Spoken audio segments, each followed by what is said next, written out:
तो किसी भी संत के द्वारा कोई धार्मिक विचारधारा प्रकट की जाती है तो उसे संप्रदाय कहा जाएगा। हाँ, अब मित्रों हम पढ़ेंगे, देखिए स्टार्ट करेंगे भक्ति परंपरा से। स्टार्ट किसे करेंगे? भक्ति परंपरा।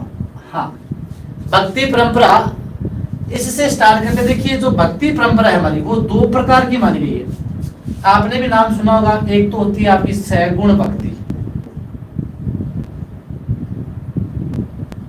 एक भक्ति का प्रकार कौन सा होता है मित्रों? एक प्रकार होता है निर्गुण भक्ति।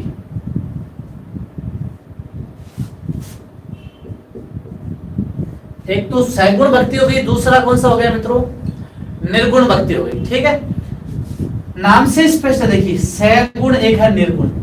ऐसी भक्ति जिसमें भजनों को, कीर्तन को, संगीत को, मूर्ति पूजा को, इन सभी चीजों को महत्व दिया जाता है, वो तो होती है आपकी सैगुण भक्ति।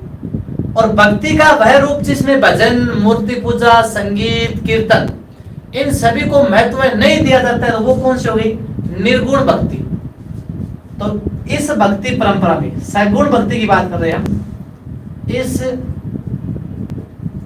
भक्ति परंपरा में भजन, कीर्तन, मूर्ति पूजा, संगीत आदि को महत्व दिया जाता है, आदि को महत्व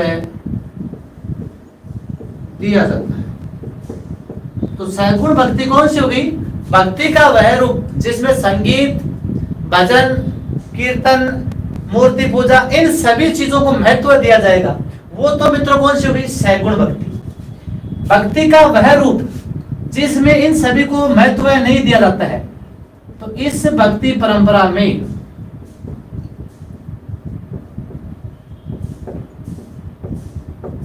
मूर्ति पूजा,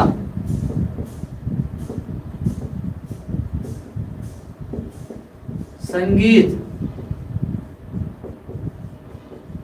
कीर्तन आदि को महत्व नहीं दिया जाता है।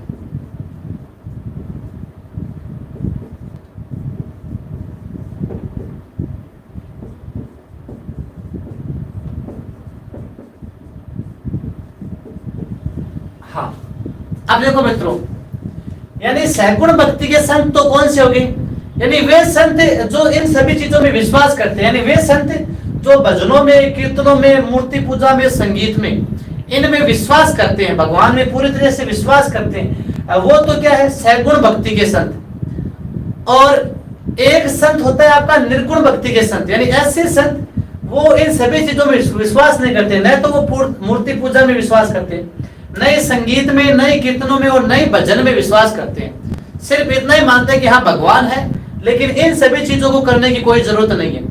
तो वो कौन से हो जाएंगे? निर्गुण भक्ति के संत। तो मित्रों, हमारे सैगुण भक्ति के संत कौन से हैं और निर्गुण भक्ति के संत कौन से हैं? देखिए, पटवार पुलिस में तो हालांकि नहीं पूछा जाता है, फिर भी ग्रेड में कई बार पूछ लिया जाता है कि निम्न में से कौन सा एक सैगुण भक्ति का संत है, या निम्न में से कौन सा सैगुण भक्ति का संत नहीं है, या कौन सा संत निर्गुण भक्ति का है या निर्गुण भक्ति का नहीं है।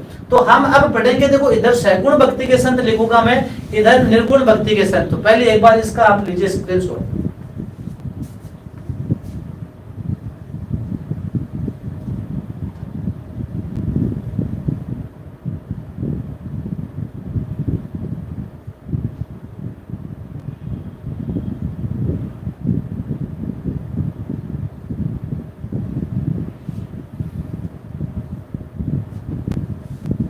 बिल्कुल संत संप्रदाय आपके हैं, मेरिट में भी सुमन जी। हाँ, नेक्स्ट देखिए मित्रों,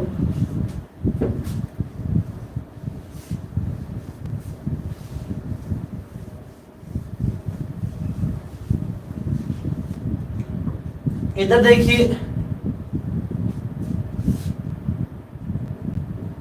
सैगुण भक्ति के संत।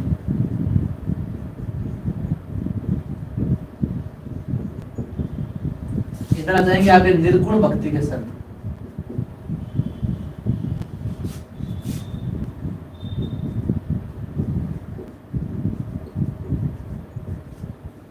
हाँ मित्रों, एक तो आगे आपको सैगुण भक्ति के और इधर जाएंगे निर्गुण भक्ति के संत।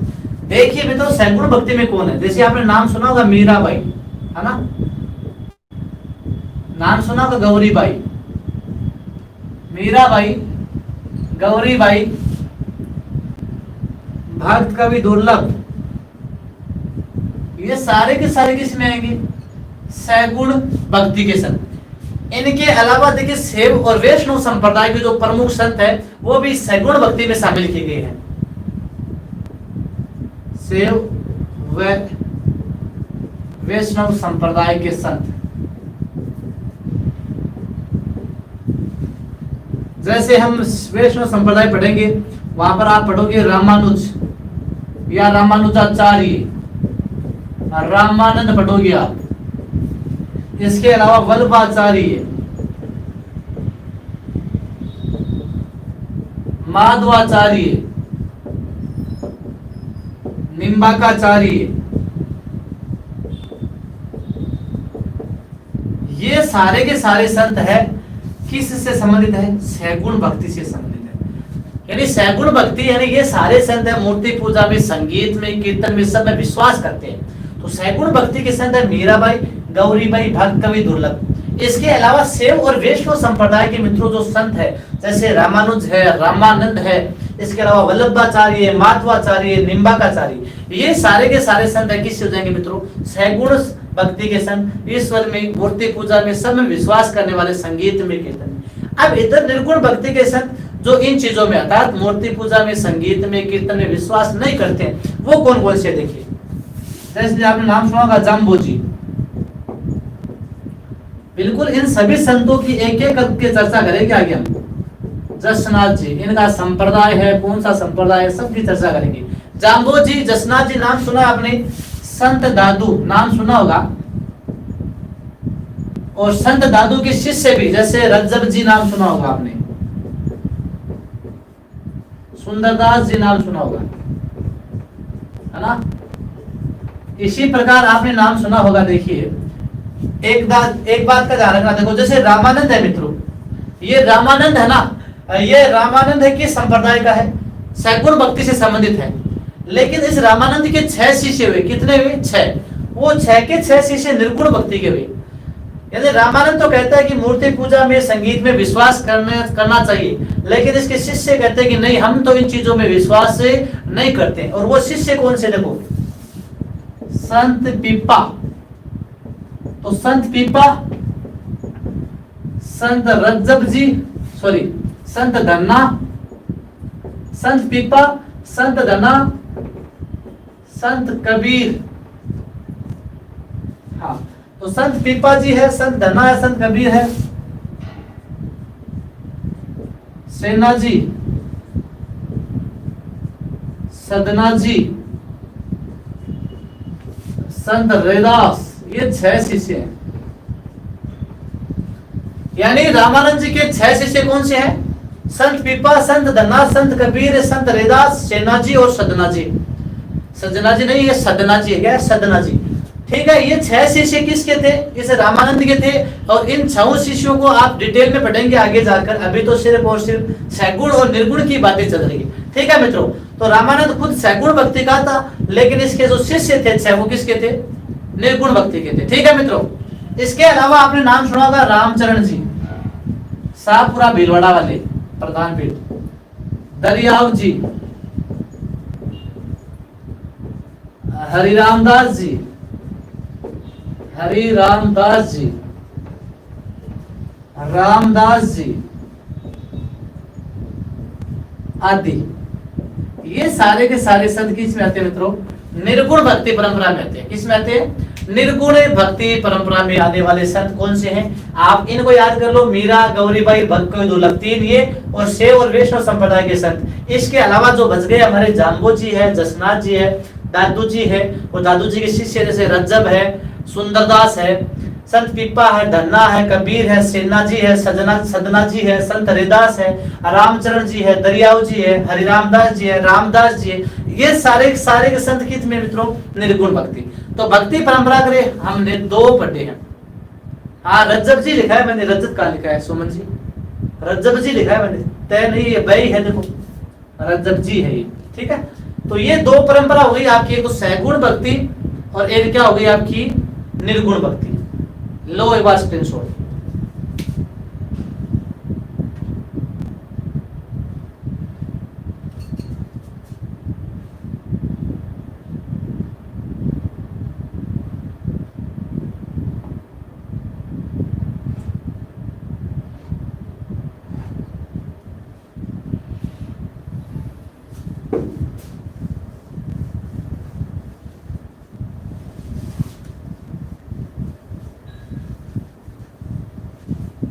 हाँ,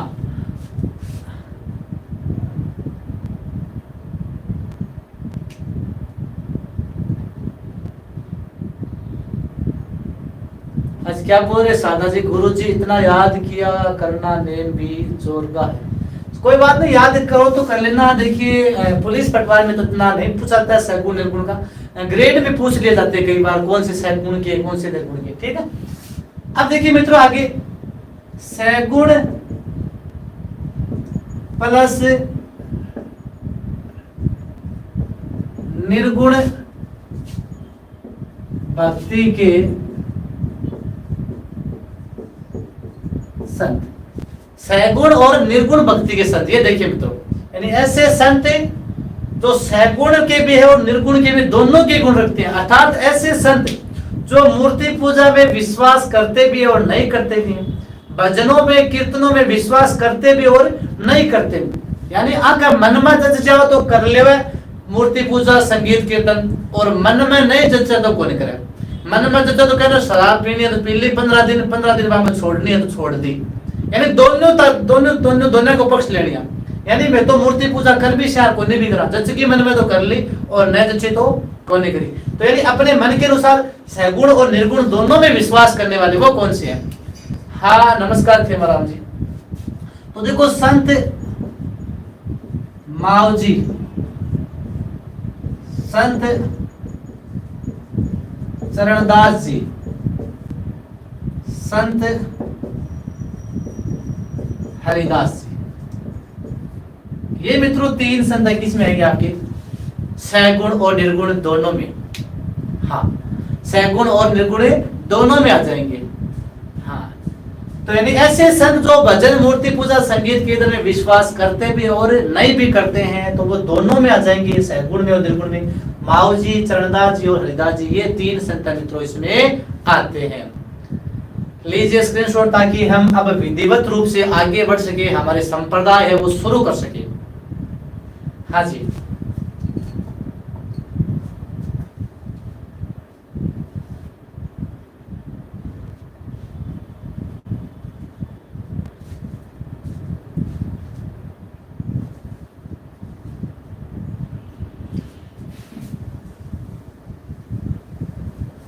अब हमारे जो संप्रदाय है मित्रों, यहां से स्टार्ट कर लेते हैं हम एक एक करके।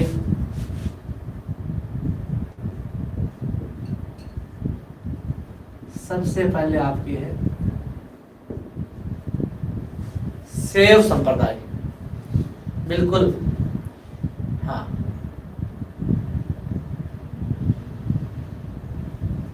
कौन सा संप्रदाय है मित्रों, शैव संप्रदाय। नाम से स्पष्ट है किसकी पूजा होगी, भगवान शिव की पूजा होगी। किसकी होगी, भगवान शिव की। शिव संप्रदाय में मित्रों किसकी पूजा होगी, भगवान शिव से संबंधित संबंध है शिव संप्रदाय का। और इसकी तो 5 शाखाएं मानी गई है। कितनी, 5 शाखाएं। शिव संप्रदाय की मित्रों कितनी शाखा मानी गई है, 5। वो 5 शाखाएं कौन सी, देखिए पहली शाखा है नाथ संप्रदाय,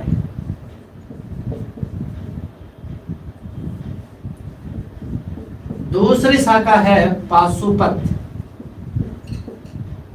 या लकुलिस संप्रदाय। ठीक है मित्रों, नाथ संप्रदाय, पाशुपत या लकुलिस संप्रदाय। 3 नंबर पर आपकी आएगी इसमें कापालिक संप्रदाय।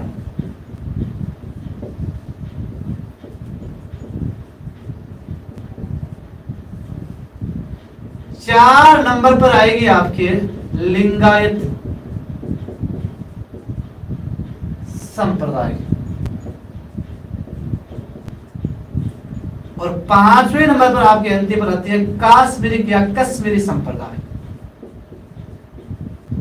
काश्मीरिक या कश्मीरी संप्रदाय। शैव संप्रदाय के अंतर्गत मुख्यतः 5 शाखाएं मानी गई है मित्रों। एक तो नाथ संप्रदाय, पाशुपत या इसे ही कहते हैं लकुलिश संप्रदाय, कापालिक संप्रदाय, लिंगायत संप्रदाय और काश्मीरिक संप्रदाय या कश्मीरी संप्रदाय। आपको पढ़ने कितने हैं? 2 ही, यानी राजस्थान के संदर्भ में आपके 2 याद करने के, तो नाथ संप्रदाय और पाशुपत। इन 3 का हमसे कोई संबंध नहीं है। कापालिक, लिंगायत दक्षिण भारत के मुख्यतः संप्रदाय माने गए हैं। काश्मीर का वो कश्मीर का संप्रदाय है। आपको याद करने तो नाथ संप्रदाय इंपॉर्टेंट है। दूसरा आपके कौन सा इंपॉर्टेंट है? पाशुपत या लकुलिश, पाशुपत या लकुलिश संप्रदाय। ये 2 संप्रदाय आपको पढ़ने हैं। तो एक बार स्क्रीनशॉट लीजिए ताकि हम विधिवत रूप से नाथ संप्रदाय की शुरुआत कर सकें।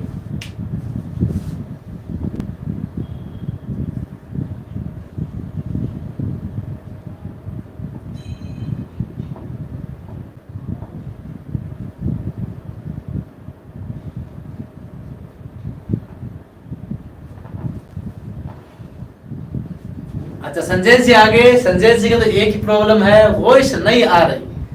पहला कमेंट यही रहेगा। बाकी इतने स्टूडेंट है, किसी का ये कमेंट नहीं आया सर वॉइस नहीं आ रही। संजय जी आते ही सबसे पहले यही कमेंट्स आता है, सर वॉइस नहीं आ रही।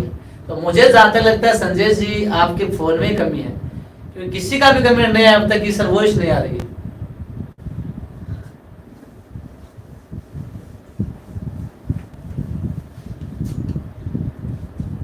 हाँ जी, चले मित्रों शुरुआत करें। आगे देखिए,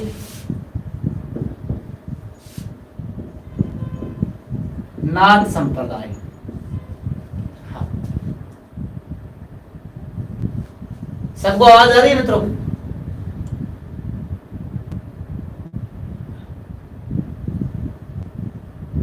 फौजदार जी बहुत लेट आए। नाथ संप्रदाय, राज्य में जो नाथ संप्रदाय है इसका जो प्रवर्तक है मित्रों वो माना गया है मत्स्येंद्र नाथ को। मुनि मत्स्येंद्र नाथ को नाथ मुनि भी कहते हैं। इसे ही नाथ मुनि या मत्स्येंद्र नाथ है मित्रों। इसे राज्य में क्या है? नाथ संप्रदाय का प्रवर्तक माना गया है। क्या माना गया है? प्रवर्तक है वो नाथ संप्रदाय का। इसे मत्स्येंद्र नाथ को माना गया, यह ध्यान रखना। और इस मत्स्येंद्र नाथ के मित्रों 2 शिष्य हुए। एक तो मत्स्येंद्र नाथ ने सिद्धांत दिया था, वो भी ध्यान रखना, योगिनी कोल सिद्धांत। कौन सा? नाथ संप्रदाय से संबंधित योगिनी कोल सिद्धांत है। वो किसने दिया मित्रों? वो योगिनी कोल सिद्धांत है मित्रों, इसी मत्स्येंद्र नाथ ने दिया था। ठीक है। इसके अलावा इस मत्स्येंद्र नाथ के मित्रों 2 शिष्य थे। मत्स्येंद्र नाथ के कितने शिष्य थे? 2 शिष्य थे। गोरखनाथ, एक तो गोरखनाथ, हाँ, एक था इसका शिष्य जालंधर नाथ। जालंधर नाथ जो मानसी का गुरु था। गोरखनाथ और जालंधर नाथ। अब देखिए मित्रों, इधर जो जालंधर नाथ है, इस जालंधर नाथ के बारे में हमने पढ़ा था, तल्लीनाथ जी पढ़ा था, जब लोक देवता पढ़ा था ना। तल्लीनाथ जी का गुरु कौन था? तल्लीनाथ जी का गुरु था जालंधर नाथ जी। और जालंधर नाथ जी की राजस्थान में जो तपोभूमि है वो कहां पर थी? वो थी मित्रों सिरे मंदिर। और सिरे मंदिर कहां पड़ता है? जालोर में। तो ये तल्लीनाथ जी के गुरु थे। वैसे तल्लीनाथ जी का वास्तविक नाम गांगदेव राठौड़ था। जालोर के सर्व प्रमुख इष्ट देवता कौन थे? तल्लीनाथ जी। तो इनका जो मंदिर है या इनकी जो तपोभूमि है वो कहां पर है? वो है सिरे मंदिर। और सिरे मंदिर कहां पर पड़ता है? आपके जालोर में। तो नाथ संप्रदाय के साथ जो जालंधर नाथ है, जालंधर नाथ की तपोभूमि कहां पर है? सिरे मंदिर, जालोर। ठीक है मित्रों। इधर बात करें मित्रों, जो मत्स्येंद्र नाथ का दूसरा शिष्य कौन सा है? गोरखनाथ। कौन सा है? हाँ, गोरखनाथ। गोरखनाथ है वो मत्स्येंद्र नाथ का ही शिष्य था मित्रों। और इसी गोरखनाथ का खुद का एक शिष्य था, वो शिष्य था भर्तृहरि। भर्तृहरि वैसे बात की जाए मित्रों, उज्जैन का राजा था जिसकी रानी का नाम पिंगला था। तो उज्जैन का राजा था मित्रों भर्तृहरि, और ये अपने अंतिम समय में आता है अलवर में। कहां पर आता है? अलवर में। और इसी गोरखनाथ का शिष्य कौन था? भर्तृहरि। इस भर्तृहरि की याद में देखो हमने त्योहार और मेले पढ़े थे, बिल्कुल गोगा जी के गुरु गोरखनाथ जी थे मित्रों। हमने त्योहार और मेले टॉपिक पढ़ा था, और वहां पर मैंने बताया था शायद आपको, भाद्रपद शुक्ल अष्टमी के दिन या राजस्थान में राधाष्टमी के दिन राजस्थान में भर्तृहरि मेला लगता है, वो अलवर में, और जिसे कहते हैं कनपटे साधुओं का। सोनू जी सैनिक क्लास में नहीं हो गया, आप क्लास 12 से स्टार्ट हो गया। कनपटे साधुओं का सबसे बड़ा कुंभ सारिस का अलवर में लगता है। कहाँ लगता है? सारिस का अलवर में। इसी भर्तृहरि की याद में भाद्रपद शुक्ला अष्टमी को, हाँ, कनपटे साधुओं का सबसे बड़ा मेला लगता है, जिसे मत्स्य प्रदेश का सबसे बड़ा मेला कहते हैं। तो एक बार देखते हैं, सारिस का अलवर। इस भर्तृहरि की याद में राज्य का सबसे बड़ा कनपटे साधुओं का कुंभ, कनपटे साधुओं का कुंभ। और वो कनपटे साधुओं का कुंभ कहां पर लगता है मित्रों? सारिस का अलवर में लगता है। और ये मेला लगता कब है? ये मेला लगता है मित्रों भाद्रपद शुक्ल अष्टमी के दिन। कब लगता है? भाद्रपद शुक्ल अष्टमी के दिन कनपटे साधुओं का सबसे बड़ा कुंभ लगता है। कहां पर लगता है? सारिस का अलवर में लगता है। कहां लगता है? सारिस का अलवर में लगता है। ठीक है। हाँ, इसके बाद में इस नाथ संप्रदाय के दो प्रमुख केंद्र हैं।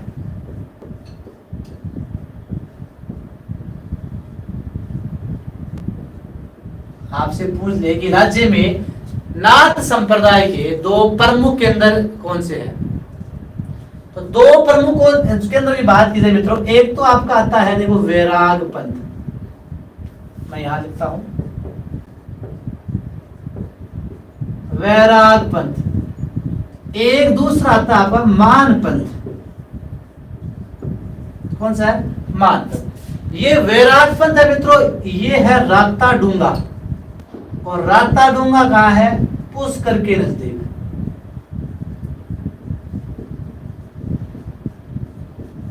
हाँ मित्रों, नाथ संप्रदाय के दो प्रमुख पंथ माने गए हैं, एक तो वैराग पंथ, एक है मान पंथ। पहला है वैराग पंथ, इसका जो स्थान है वो राता डूंगा, और ध्यान रखना राता डूंगा स्वयं है वो स्थान नागौर में पड़ता है। कहां पड़ता है? नागौर में पड़ता है, लेकिन है किसके नजदीक?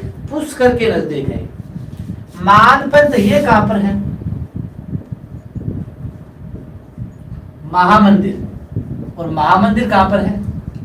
जोधपुर में। मित्रों ये प्रश्न भी पूछा गया है कि जोधपुर में जो महामंदिर है, ये जोधपुर में महामंदिर है वो किस संप्रदाय को समर्पित है?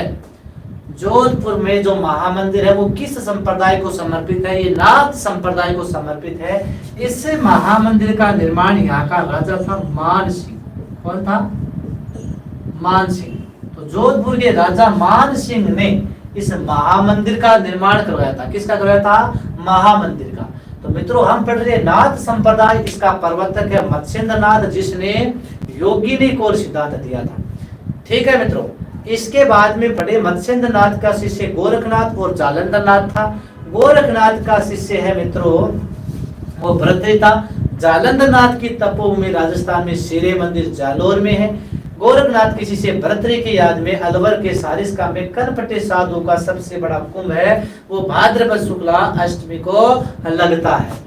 नेक्स्ट बात करें हमें इस नाथ संप्रदाय के दो प्रमुख केंद्र है, एक वैराग पंथ है वो राताडूंगा पुष्कर के नजदीक है, दूसरा मान पंथ है जो महामंदिर जोधपुर में है, और महामंदिर है वो नाथ संप्रदाय का प्रमुख केंद्र है राजस्थान में, और जिसका निर्माण करवाया था मान सिंह ने। किसने करवाया था? मान सिंह ने करवाया था। बिल्कुल गिंगोली का युद्ध हुआ था, सही है शेखावत जी, हिस्ट्री में पढ़ेंगे आप। ठीक है, तो एक बार लीजिए स्क्रीनशॉट।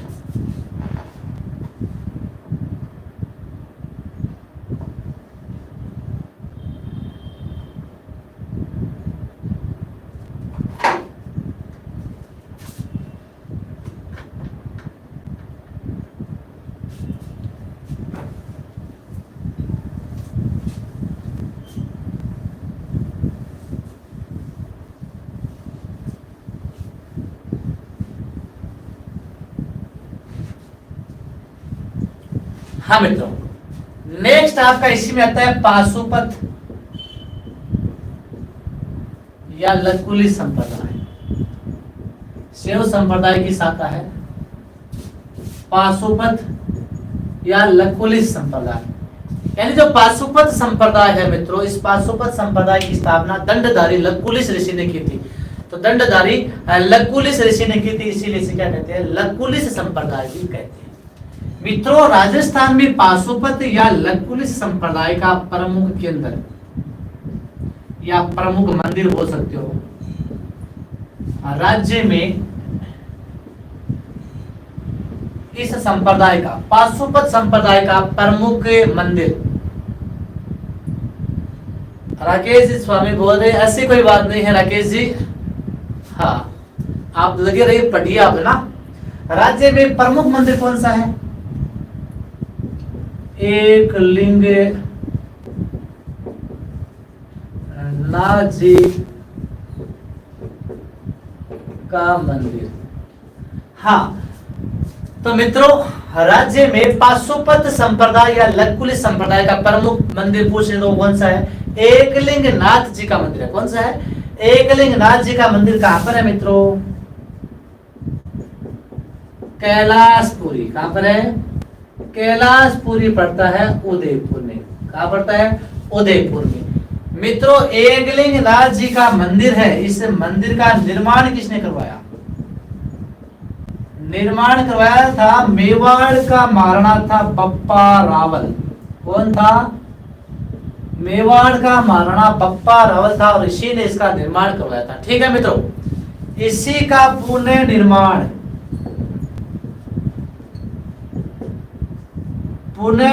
मित्रों किसने करवाया? हाँ, पुनः निर्माण करवाया महाराणा रायमल ने।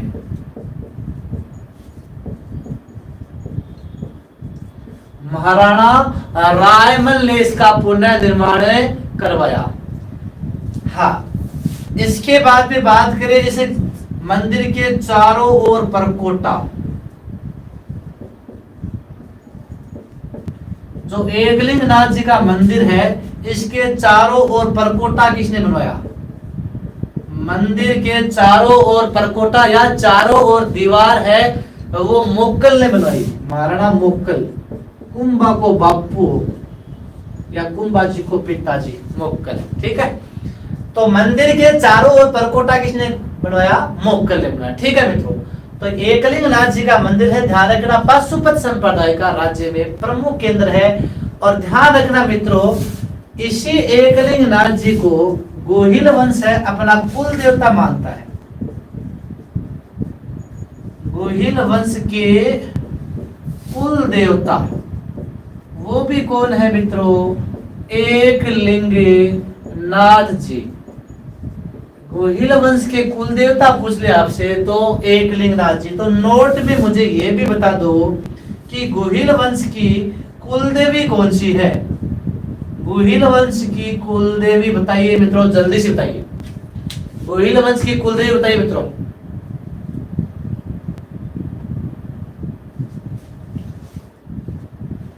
गोहिल वंश की कुल देवी, हाँ जी बताइए।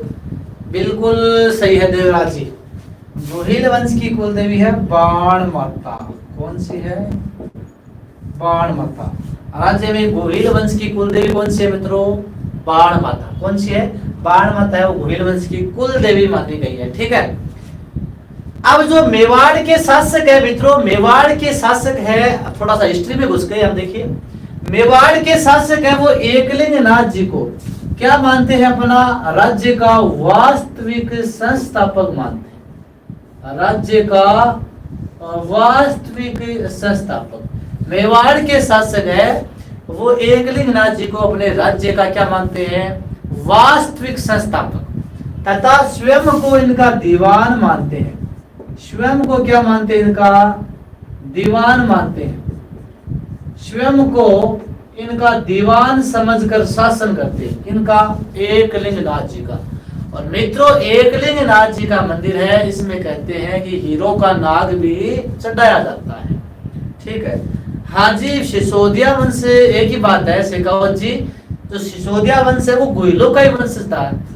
देखिए आप हिस्ट्री में जाते हो तो थोड़ा पढ़ा होगा, महाराणा जो एक करण सिंह या रण सिंह था, उसके दो पुत्र हुए थे, एक तो क्षेम सिंह और एक हुआ था राहब। क्षेम सिंह ने रावल शाखा को जन्म दिया था, और जो राहब था उस राहब ने सिसोदिया यानी सिसोदा ग्राम की स्थापना करके सिसोदिया वंश की स्थापना की थी। तो गोहिलों के वंशज कौन है मित्रों? गोहिलों के वंशज ये सिसोदिया है, ठीक है ना। हाँ,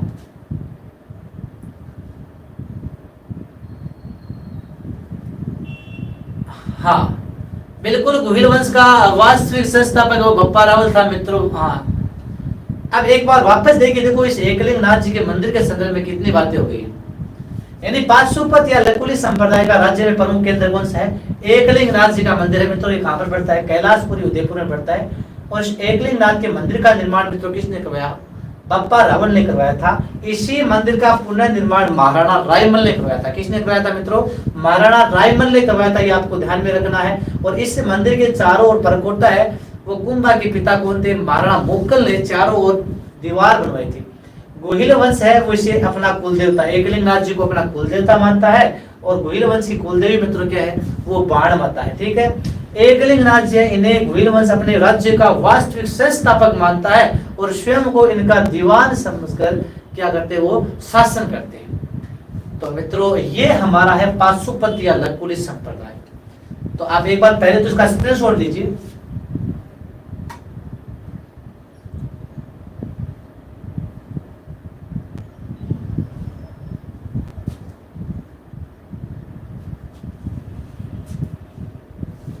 कुछ लोग बड़े खुश हो रहे हैं। हाँ, तो देखो मित्रों, हमने बेसिक से स्टार्ट करके पहले भक्ति परंपरा से आज जो टॉपिक है वो स्टार्ट किया, सैगुण निर्गुण का अध्ययन किया। उसके बाद में सैगुण और निर्गुण दोनों के जो मिश्रण है वो संतों का अध्ययन किया। और उसके बाद में हमने स्टार्ट किया है संत एवं संप्रदाय परंपरा में, संप्रदाय शुरू कर दिए। और संप्रदाय में आज सबसे पहले हमने एक शैव संप्रदाय पढ़ा है मित्रों। और शैव संप्रदाय भगवान शिव से संबंधित संप्रदाय, जिसकी 5 शाखाएं मानी गई है। और 5 शाखाओं में आपने 2 शाखाएं पढ़ी है। बिल्कुल रेणु शर्मा, मौका मिलेंगे तो बिल्कुल पढ़ाएंगे। देखिए वो आगे की बातें हैं, ठीक है ना। मैं भी कल्चर के लिए आपके लिए उपलब्ध हूँ। कल्चर के बाद में जो आगे जो बातें होंगी वो बात की बातें। तो इसके बाद में शैव संप्रदाय से संबंधित 2 शाखाएं प्रमुख है आपके। एक तो मित्रों कौन सी हो गई? आपके नाथ संप्रदाय प्रमुख शाखा है। और दूसरी शाखा कौन सी हो गई मित्रों? इसी की पाशुपत या लकुलिस। और नाथ संप्रदाय के संबंध में क्वेश्चन क्या पूछा गया है कि राज्य में, हाँ राज्य में नाथ संप्रदाय है, इसका प्रमुख केंद्र कहां पर है? महामंदिर जोधपुर। ये क्वेश्चन पूछा गया, ध्यान में रखना, नाथ संप्रदाय वाला। उसके बाद में पाशुपत या लकुली संप्रदाय का भी प्रमुख केंद्र एग्जाम में पूछा गया है। एकलिंग नाथ जी का मंदिर है। इस मंदिर के संदर्भ में जितने भी जो भी क्वेश्चन बनते हैं वो भी आपको ध्यान में रखना है। गोहिल वंश से संबंधित मंदिर है, गोहिल वंश की कुल देवी है, कुल देवता है, राज्य का वास्तविक संस्थापक है। ये सारी चर्चाएं हैं इस शैव संप्रदाय के अंतर्गत हमने आज की है। तो मित्रों आज हम पढ़े हैं शैव संप्रदाय। और